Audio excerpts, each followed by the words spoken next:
Olá, eu sou a Luísa e esse é o Lu Entrevista. Hoje eu vou entrevistar a Luísa Nunes, minha xará.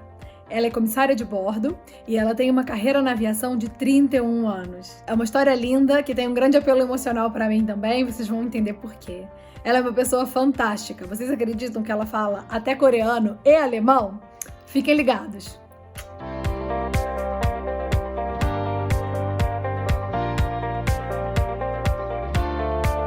Pessoal, hoje eu vou entrevistar a Luísa Nunes, que eu tenho o prazer e a honra e o privilégio de chamar de tia Luísa. Não é tia de sangue, mas é tia de coração, que me conhece desde a barriga. Aliás, a minha mãe mandou falar que eu fui ao seu casamento, porque tem uma foto da minha mãe grávida no seu casamento. E tem uma curiosidade, que eu não sei se você sabe, mas durante muitos anos da minha vida, quando eu era pequena, criança, adolescente, quando as pessoas me perguntavam o que você quer ser quando crescer, eu respondia, aeromoça. E é justamente por sua influência. Tia Luísa, conta pra gente um pouco sobre a sua carreira na aviação. Eu me formei em letras, comecei a dar aula de inglês, trabalhava como secretária executiva e eu queria alguma coisa diferente. Uma vez meu marido viu num anúncio no jornal uma empresa americana que abriu uma base de comissários no Brasil, que era a Panam, e ele falou, por que você não se inscreve? Eu estou pedindo 2 línguas, vai ter prova de espanhol e de inglês, você fala as 2 bem, vai lá. Eu estava querendo mudar mesmo de segmento, né? E daí começou. E a aviação é uma cachaça, né? Você entra na aviação e não consegue parar. E eu sentia muita falta de contato com o público. Eu sempre gostei muito de trabalhar com o público. A Panam faliu, aí eu fui para a Varig logo em seguida. Fiquei na Varig 14 anos. E depois que a Varig faliu, eu me aposentei. Aposentado já estava 10, mas eu parei de trabalhar agora na última empresa de aviação, que era a Latam. E me conta, nesse período todo da aviação, você viajou muitíssimo para vários países. Quantos países você conheceu e qual deles você mais gostou? Olha, eu acho que o melhor momento para viajar e a melhor época de se viajar é nas férias. Viajar, trabalho, é uma ilusão, entendeu? Porque não vou dizer que na aviação você não consiga aproveitar. Consegue sim, consegue se aproveitar muito, passeia-se bastante, mas você tem um outro lado, você tem você tem que abrir mão do outro. Então, muitas vezes eu fui fazer passeios com uma tripulação, mas morta de cansada. Quantas peças de teatro eu fui em Londres, né? E quase que assim, me peguei pescando várias vezes. Então, países a gente conheceu muito, porque depende da rota da companhia. Na Panam, a gente só fazia América do Sul. Uhum. Tá? Então, muita coisa de Buenos Aires, Montevidéu. Na Varig, eu fiquei muito tempo na Nacional, né? Porque a aviação, você tem 2 tipos de aviação. A aviação nacional, que é o narrow body, e os aviões grandes, que são wide body, e são para voos internacionais. Na Varig, eu fiquei muito tempo na Nacional. Só depois que surgiu uma oportunidade, eu agarrei essa oportunidade estudando uma língua diferente, que era o coreano, para poder passar para os voos internacionais e ir para o baseamento de Los Angeles. Aí é que mudou um pouco. Na TAM, quando eu entrei na TAM, eu fui praticamente para internacional. Eu fiquei na TAM 12 anos praticamente de internacional. Foi o momento que eu mais viajei para fora do país. E tem algum país que você mais gosta? A Itália mora no meu coração, que é lindo.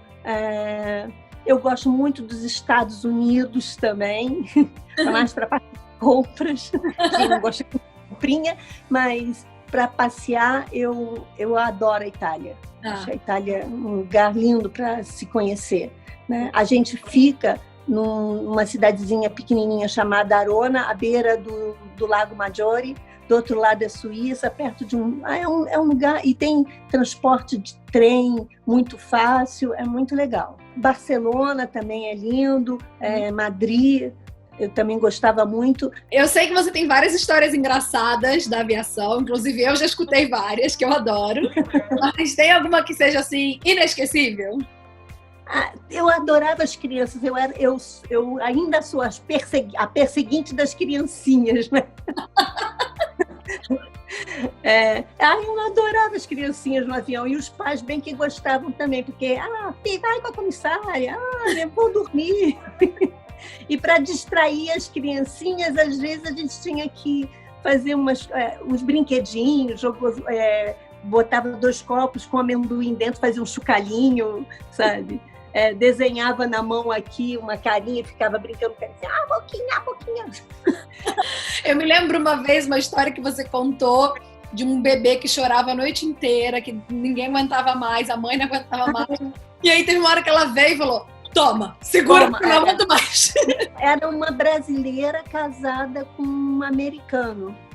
Pelo cabelo dele, meio reco, assim, devia ser militar.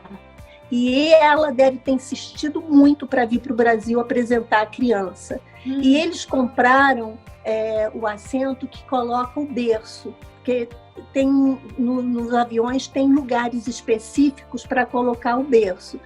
E esse avião que a gente estava era um avião que veio da Alitalia. E o berço que a companhia tinha não adaptava na parede para colocar o berço. Então, apesar dela ter comprado o berço, ela não pôde utilizar.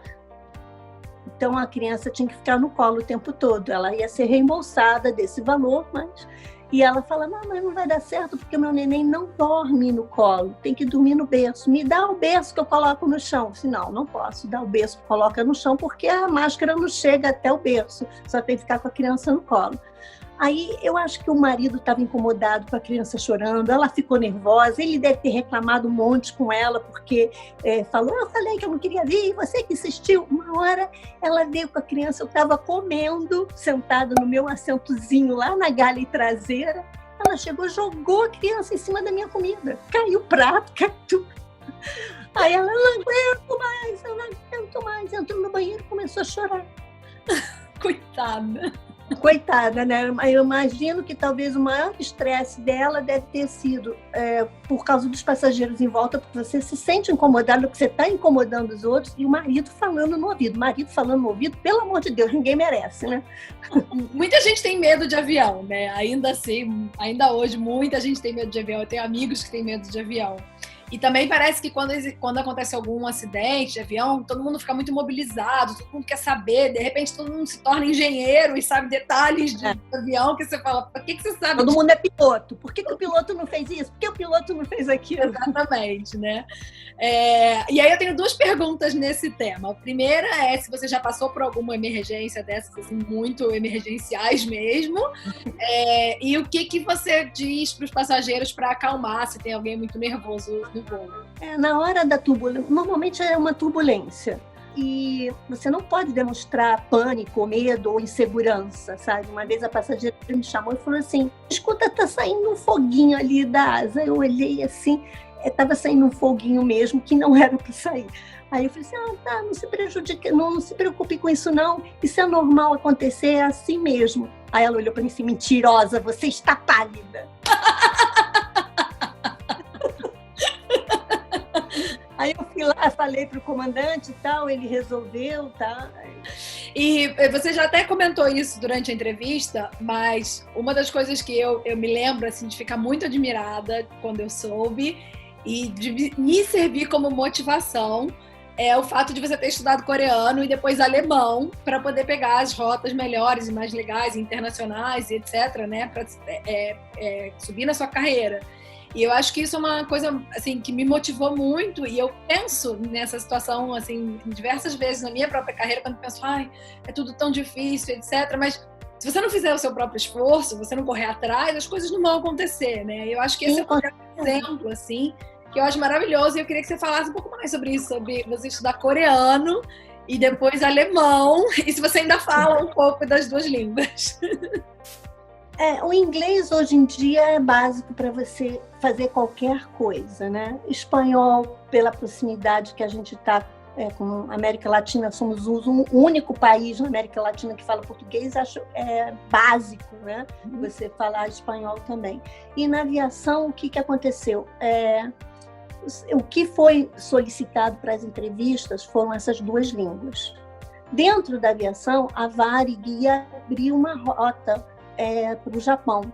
E eles estavam solicitando comissários que falassem japonês. Tinham muitos em São Paulo. E eu estava na Nacional. A passagem da Nacional para a Internacional é por antiguidade. Eu não tinha essa antiguidade, tá? Porque eu tinha vindo da Panam, eu tinha entrado na Varig recentemente e eu queria voltar para o equipamento que eu voava, que era o 747.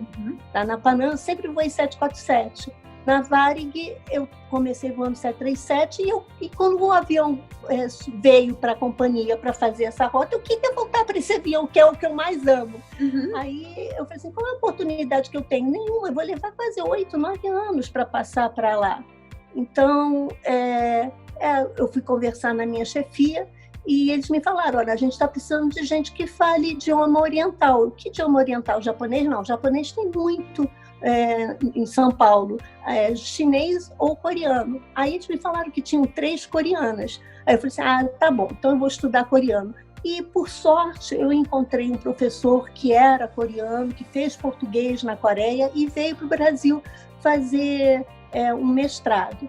E ele estava dando aula e eu gostei muito da língua. Eu já tinha estudado alemão, já tinha princípios linguísticos do alemão e, por coincidência, o coreano segue uma linha linguística do alemão. Existe declinação, tá? O verbo vai para o final da frase. Então, a estrutura linguística do coreano, para mim, não foi tão difícil. Tá? O complicado é que o coreano...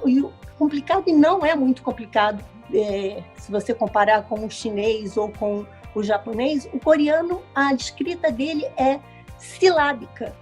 Um quadrado significa um N.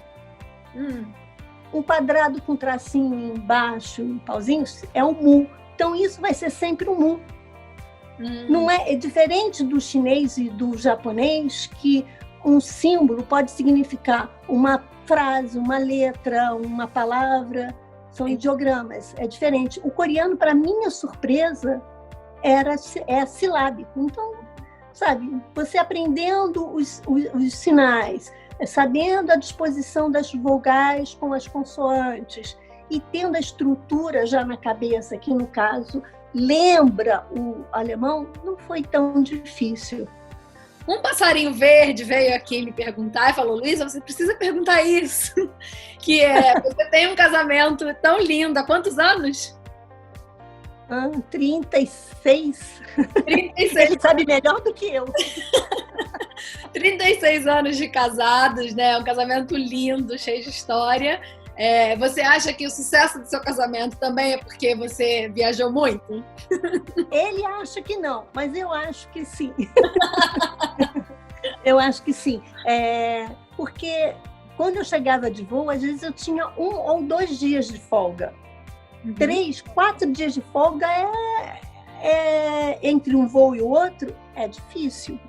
Então, quando eu chegava de voo, eu falei assim, eu vou ficar em casa 2 dias. Ele cozinhou, mas ele deixou a louça toda suja. Eu falei assim, olha, não vou brigar por causa disso. A gente releva muita coisa porque você já vai, sabe? Eu vim bem, eu vim do voo que eu passei, que eu fiz, acontecer. Então, você releva muita coisa. Hoje em dia, você é aposentado e estando com ele em casa todo dia, essas pequenas coisinhas têm um outro sentido, que eu também tenho que começar a trabalhar isso, entendeu? Porque convivência é isso. De trabalhar as coisinhas que te afetam, que te incomodam. Mas num relacionamento, se os dois querem seguir em frente, tudo passa. Nossa, que bom, que bom. Vocês são um lindo exemplo para mim e para várias pessoas. Obrigada. São seus vizinhos que estão precisando de óculos. Não, eu sou super fã de vocês, sempre fui. Tenho o maior orgulho de ser sua xará. Adoro. Minha mãe sempre conta a história de que quando ela falou pro meu pai, a gente podia botar o nome dela de Luísa. E ele fala, nossa, a Luísa vai ficar muito feliz falando de você. Sendo que o nome dele era Luiz e ele nem se deu conta. Foi em homenagem a ele, mas ele pensou primeiro em mim. E quando ela me falou o nome vai ser Luísa, eu falei, ai, gente, que legal! Legal. Maravilhoso. Amei. Muito obrigada por participar da minha entrevista. Gente, um beijo grande